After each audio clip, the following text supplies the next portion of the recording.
नमस्कार दोस्तों। आज है एकादशी व्रत का इतिहास। एकादशी व्रत निर्जला ग्यारस क्यों करना जरूरी होता है, इसके बारे में आज मैं आपको बताने वाली हूँ। एकादशी व्रत का इतिहास। एक बार बहुभोजी भीमसेन ने व्यास जी के मुख से प्रत्येक एकादशी को निराहार रहने के नियम सुनकर विनय भाव से निवेदन किया कि महाराज, मुझसे कोई व्रत नहीं किया जाता है।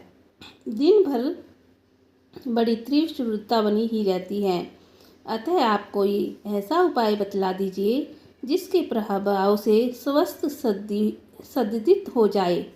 वह व्यास जी ने कहा कि तुमसे वर्ष भर की संपूर्ण एकादशी नहीं हो सकती तो केवल एक निर्जला कर लो, इससे साल भर की एकादशी करने का समान फल हो जाएगा। तब भीम ने वैसा ही किया और स्वर्ग को गए। इसलिए यह एकादशी भीमसेन एकादशी के नाम से भी जानी जाती है। दोनों द्वारा किया जा सकता है। व्रत का विधान है, दिन भर इन बातों का ध्यान जरूर रखें। जब भी आप निर्जला एकादशी करते हैं तो पवित्र करने के समय जल आचमन के अलावा अगले दिन सूर्य उदय तक पानी नहीं पिएं। दिन भर कम बोलें और हो सके तो मौन रहने की कोशिश करें। दिन भर में न सोए, ब्रह्मचर्य का पालन करें। नंबर 5, झूठ न बोले, गुस्सा और विवाद न करें। जब वेदव्यास ने पांडवों को चारों पुरुषार्थ धर्म, अर्थ, काम और मोक्ष देने वाले एकादशी का व्रत का संकल्प कराया था, तब युधिष्ठिर ने कहा, जनार्दन, जेठ मास के शुक्ल पक्ष में जो एकादशी पड़ती हो, कृपया उसका वर्णन कीजिए।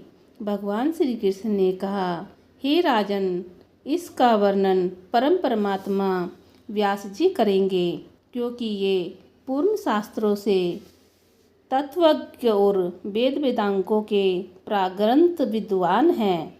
तब वेद व्यास जी कहने लगे, कृष्ण और शुक्ल पक्ष की एकादशी में अन्न खाना वर्जित है। द्वादशी को स्नान करके पवित्र होकर फलों से भगवान केशव की पूजा करें। फिर पहले ब्राह्मणों को भोजन देकर अंत में स्वयं भोजन करें। यह सुनकर भीमसेन बोले, परम बुद्धिमान पितामह, मेरी उत्तम बात सुनिए। राजा युधिष्ठिर, माता कुंती, द्रौपदी, अर्जुन, नकुल और सहदेव ये एकादशी को कभी भोजन नहीं करते हैं तथा मुझसे भी हमेशा यही कहते हैं कि भीमसेन, एकादशी को तुम भी न खाया करो। परंतु मैं उन लोगों से यही कहता हूँ कि मुझसे भूख नहीं सही जाएगी, मैं व्रत नहीं कर सकता हूँ। भीमसेन की बात सुनकर व्यास जी ने कहा, यदि तुम नरक को दूषित समझते हो और तुम्हें स्वर्गलोक की प्राप्ति अभिष्ट है तो हम दोनों पक्षों की एकादशियों के दिन भोजन नहीं करना चाहिए। भीमसेन कहते हैं, हे व्यास जी।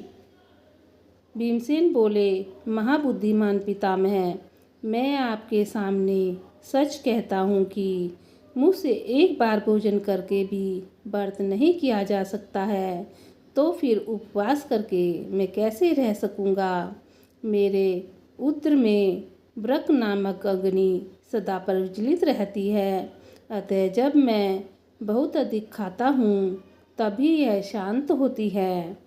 तो आप समझ सकते हैं कि मैं निराहार रहकर एकादशी व्रत कैसे कर सकता हूँ।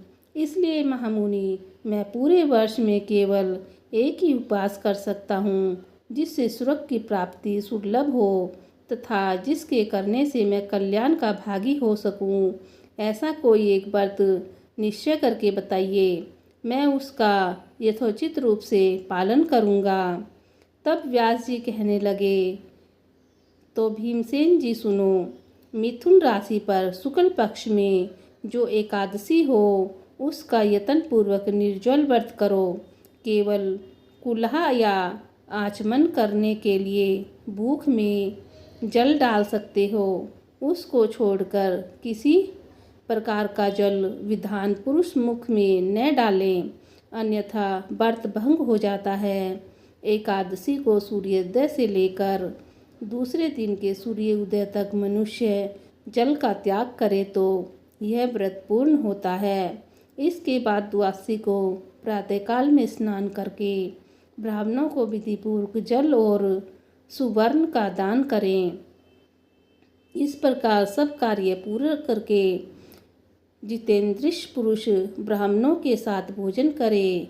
वर्ष भर में जितनी एकादशियां होती हैं उन सब का फल इस निर्जला एकादशी से मनुष्य को प्राप्त कर लेता है। इसमें तनिक भी संदेह नहीं है। शंख चक्र और गदा धारण करने वाले भगवान केशव ने मुझसे कहा था कि यदि मानव सबको छोड़कर एकमात्र मेरी शरण में आ जाए और एकादशी को निराहार रहे तो वह सब पापों से छूट जाता है। कुंती नंदन पुत्र, निर्जला एकादशी के दिन श्रद्धालु स्त्री पुरुषों के लिए जो विशेष दान और कर्तव्य विधित है उन्हें सुनो। उस दिन जल में शयन करने वाले भगवान विष्णु का पूजन और जलमीय धेनु यानी पानी में खड़ी गाय का दान करना चाहिए। सामान्य गाय या घी से बनी गाय का दान भी किया जा सकता है। इस दिन दक्षिणा और कई तरह की मिठाइयों से ब्राह्मणों को संतुष्ट करना चाहिए। उनके संतुष्ट होने पर श्री हरि मोक्ष प्रदान करते हैं।